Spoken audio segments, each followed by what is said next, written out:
자, 오늘 본문의 구조는 이런 두 단계에 대한 설명이 있고 난 다음에 그 다음에 이제 겨자씨 비유가 이제 선포가 되는데요. 이 겨자씨 비유를 다시 읽어보시면 느낌이 새로우실 겁니다. 자, 마가복음 4장 30절 32절까지 읽어드리겠습니다.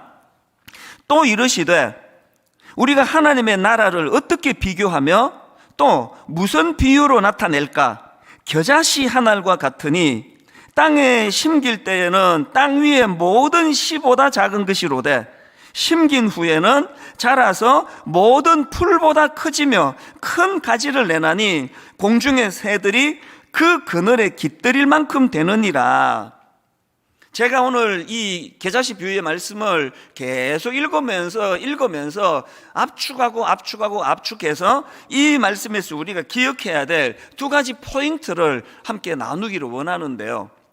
자, 여러분, 이 겨자씨 비유에서 기억해야 될 두 가지 포인트 중에 첫 번째가 뭐냐? 첫째는요, 이 32절에 나오는 말씀 그대로 인용했습니다. 심긴 후에는 자라서 모든 풀보다 커지며 큰 가지를 내나니. 자, 31절 32절 세 번역. 겨자씨와 같으니 그것은 땅에 심을 때에는 세상에 있는 어떤 씨보다도 더 작다. 그러나 심고 나면 자라서 어떤 풀보다 더 큰 가지들을 뻗어. 여기서 강조가 지금 뭐가 확 느껴지십니까? 지금 시작과 결과의 대조가 강조가 되어 있지 않습니까? 그래서 주님이 가장 작은 출발을 강조하기 위하여 겨자씨를 지금 설명하는 거 아닙니까? 시작과 결과의 대조, 이게 지금 강조점이라고 한다면 겨자씨와 같은 초라하기 짝이 없는 작은 시작과 그 어떤 나무보다도 더 큰 가지를 뻗는 풍성한 결과, 이 시작과 결과가 강조가 되고 이것을 이루시는 분이 하나님이시라는 것이 강조되는 거거든요.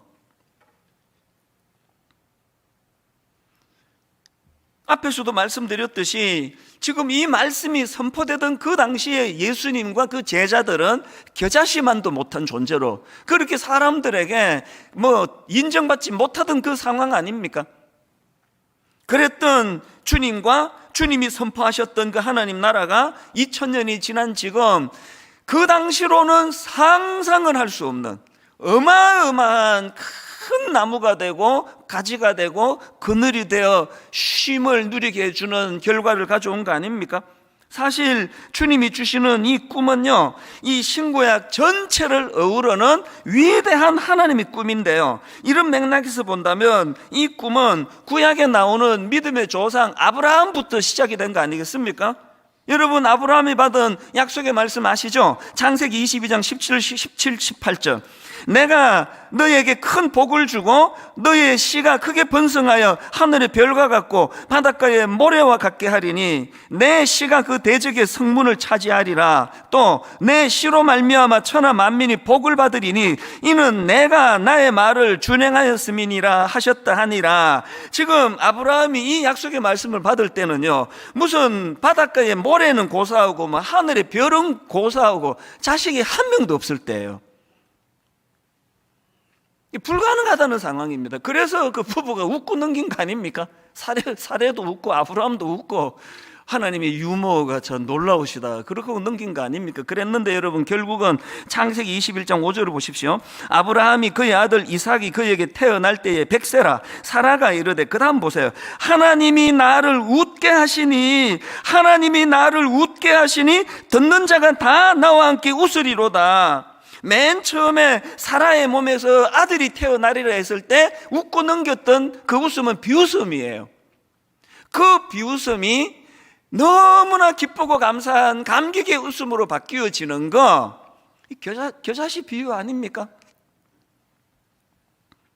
제가 아까 20대 때 이야기 해드렸잖아요. 이거 쓰레기 치우고 변기 청소하고 눈 오면 눈 치우고 3불 35전 그 당시 최저임금 받아가지고 생계도 안 되는데, 제가 그때 내 친구들 만날 때마다 나는 이제 30년 뒤에 한국에서 분당 우리 교회를 개척하고 어마어마한 사람들이 모여들고 이제 일만서도 파수 운다는 꿈을 꾸고 이 꿈을 가지고 가평 우리 마을을 사회에 환원하고 이러면요, 저 병원에 입원해야 돼요. 과대망상증이라고. 그래서 그런 말 일절 안 했습니다. 그러나 어떡합니까? 꿈이 꾸어지는 걸, 가슴이 터질 것 같은 걸, 마음이 너무너무 뜨거운 걸, 끊임없이 내 마음에서 이찬수, 너 여기서 무너지는 거 아니지? 네 인생이 이렇게 끝나는 거 아닌 거 알지? 네 아버지가 금식 기도하다가 돌아가셨는데 네가 이렇게 끝내겠냐고 계속 하나님이 겨자씨 같은 내 인생에게 꿈으로 하루를 시작하고 꿈으로 하루를 마감하게 하는 이런 놀라운 일들이 일어난 거 아닙니까? 그리고 그 꿈이 제가 꾸었던 꿈보다 한 1000배, 10,000배 너무나 하나님이 영향력 있는 사람으로 키워가시는 것을 보니까 아까 그 농부의 심정이 똑같아. 이게 난 내 인생인데 저는 제 인생이 너무 어리둥절해요. 이 내 인생인데도 너무 어리둥절하고요. 또 저의 60대, 저의 70대가 너무너무 기대가 된다고는 여러 번 말씀드리지 않았습니까? 이게 하나님 나라예요. 하나님께서 지금은 겨자씨처럼 작고 보잘것없는 우리들에게 그 인순이 씨가 노래로 불렀던 그 거위의 꿈, 절대로 날 수 없는 초라한 거위에 불과하지만 그 꿈을 향해 달려가기를 원한다면 아까 그 노랫말은 그야말로 저는 복음성가라고 해도 틀리지 않다고 생각합니다. 저는 그 노래말 중에서 너무나 현실성 있게 와닿았던, 그리고 또 너무 좀 화가 났던 게 뭐냐면은 이렇게 이야기합니다. 헛된 꿈은 독이라고, 세상은 끝이 정해진 책처럼 이미 돌이킬 수 없는 현실이라고. 맨날 이 세상이 젊은이들에게 떠들어대는 소리 아닙니까? 운명이라는 게 있다고, 세상은 끝이 정해진 책처럼 돌이킬 수 없다고. 무슨 학교가, 무슨 사회가 이 다음 세대들의 꿈을 이런 식으로 짓밟아버리는 사회가 이게 정상입니까? 이게 저렇게 마음의 분노를 가지게 만드는 게 이 땅이라면 이런 때일수록 교회가 정신을 차리고, 맞아, 네 생각이 옳아, 헛된 꿈은 독이 아니라고, 세상은 끝이 정해진 책처럼 돌이킬 수 없는 게 아니라 예수 그리스도의 십자가로 말미암아 그 모든 운명 같은 끝을 다 주님이 지워버렸다고. 교회가 이 기능을 빨리 되찾아야 된다고 저는 생각을 합니다. 이게 본문에서 기억해야 될 첫 번째 교훈이고요. 그런가 하면은 두 번째 교훈이 뭐냐? 32절 뒤에 있는 걸 그대로 인용했습니다. 그 그늘에 깃들일 만큼 되느니라. 그 그늘에 깃들일 만큼 되느니라. 32절. 심긴 후에는 자라서 모든 풀보다 크지며 큰 가지를 내나니 공중의 새들이 그 그늘에 깃들일 만큼 되느니라. 작년 이맘때 제가 마태복음 13장을 본문으로 겨자씨 비유를 한번 설교를 했던 기억이 있는데요. 그때는 마태복음 13장 32절입니다. 이는 모든 씨보다 작은 것이로되 자란 후에는 풀보다 커서 나무가 되매 공중의 새들이 와서 그 가지에 깃들이느니라. 마태복음에서는요, 공중의 새들이 가지에 깃들인다고만 되어 있는데 오늘 본문 마가복음에서는 한 걸음 더 나아가 새들이 왜 깃드는지 이유를 설명하고 있습니다. 본문 32절. 심긴 후에는 자라서 모든 풀보다 크지며 큰 가지를 내나니 공중의 새들이 그 그늘에 깃들일 만큼 되느니라. 새들이 그 하나님 나라 그 큰 나무에 왜 모여든다고요? 그늘이 있기 때문에. 그늘. 그래서 제가 작년에 마태복음을 묵상하면서 받았던 은혜가 떠오르면서 이 그늘을 생각하는데 마음이 너무 뜨거워지는, 이 찬양이 저를 막 눈물을 흘리게 만들었습니다. 십자가 그늘 아래 나 쉬기 원하네.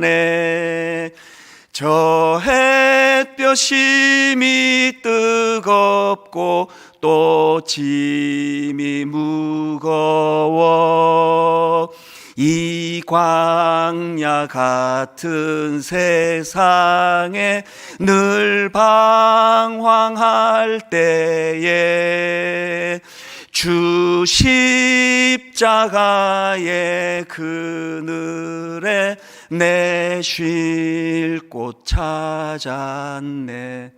이 찬양이 왜 제 눈물인지 아세요? 20대 초반의 주중에는 삶 자체가 절망이에요. 영어를 할 줄을 압니까? 대학을 졸업할 희망이 보입니까? 비빌 데가 한 군데 있습니까? 유태인 가게에서 일할 때는 전부 다 유태인들이에요. 유태계 미국 사람들. 허드렛일 시키려고, 눈 치우고 이런 일 시키려고 저 하나를 딱 써가지고 영어 못하니까 자동으로 왕따예요. 하루 8시간이 시간이 얼마나 긴지 아십니까? 저를 살려준 게 주일날이고요, 저를 살려준 게 교회입니다. 눈 빠지게 기다리는 게 주일날. 교회가 왜 살아야 되는지 아십니까? 젊은이들의 그늘을 만들어줘야 되기 때문이에요. 엿새 동안에 사람 취급도 못 받고 그렇게 살아가다가 교회만 가면은 내가 주인공이, 성도님들 등 두드려 주시고, 어떤 분은 막 집에서 그냥 먹을 거 한국 음식 싸가지고 이거 갖고 가서 먹으라고 전해주시고, 그 갖고 가서 먹으라는 그거가 귀해서가 아니라 그 마음이, 주님의 마음이 느껴지니까 눈물이 나는 거 아닙니까? 그리고 말씀을 들으면서 늘 그 위의 꿈, 말씀을 들으면서 늘 겨자씨의 꿈, 그 꿈을 가지고 죽고 싶을 때도 많았고요, 아침에 일어나도 눈 뜨고 싶지 않을 때도 많았고요, 이 지긋지긋한 생활을 내가 언제 끝낼 수 있는가 절망할 때도 많았지만, 그럴 때마다 그야말로 오늘 32절, 심긴 후에는 자라서 모든 풀보다 크지며 큰 가지를 내나니 공중의 새들이 그 그늘에 깃들일 만큼 되느니라. 이 말씀을 통해 저는 2가지 숙제를 부여받았습니다. 이게 여러분 모두의 숙제예요. 첫 번째 숙제는요, 여러분 주님의 이 호의, 우리가 먼저 그 주님이 제공해 주시는 그 그늘을 누리셔야 돼요. 호의를 베풀어 줄 때, 난 정말 우리나라 사람들 내 마음에 안 드는 게 하나 있는데요, 남한테 베풀지도 못할 뿐만 아니라 베푸는 거를 호의로 받지를 못해요. 그 교회로 가다가 보면은 여기 무슨 백화점 하나 있잖아요. 그 지나가면은 저는 문을 받쳐줘요. 조금만 뒤에 누가 오면은 문을 받쳐주면요, 아니 지금 이렇게 열게 돼 있는데 문을 받쳐주는데 고맙다 그러고 지나가면 되는데 꼭 저쪽 걸 지가 열고 가. 그럼 내가 뭐가 되느냐고, 내가 얼마나 민망해요. 근데 진짜 이해가 안 돼요. 호의를 베풀지를 못하니까 호의를 받을 줄도 모르는 겁니다. 그러니 민망했던 적이 한두 번이 아니에요. 근데 다시는 내가 이런 짓 안 한다고 했는데, 내가 그 사람 얼굴을 모르니까 또 다른 사람은 그 사람이 아니잖아요. 우리가요, 뭘 하나님 나라 일한다고 그렇게 막 설치는 것도 중요하지만 주님의 호의를 잘 감사함으로 받는 게 가장 중요한 일입니다. 그늘을 누리고 계십니까? 여러분, 주님이 제공하시는, 그래서 이 광야 같은 세상에 늘 방황할 때에 주 십자가의 그늘에 내 쉴 곳 찾았네, 이 은혜를 못 누리고 계시면 그거는 하나님 앞에 도리가 아닙니다. 이 숙제, 그래서 여러분 그늘을 제공해 주시는 은혜가 우리의 특권이긴 동시에 우리가 해야 될 숙제예요. 잘 누리는 거.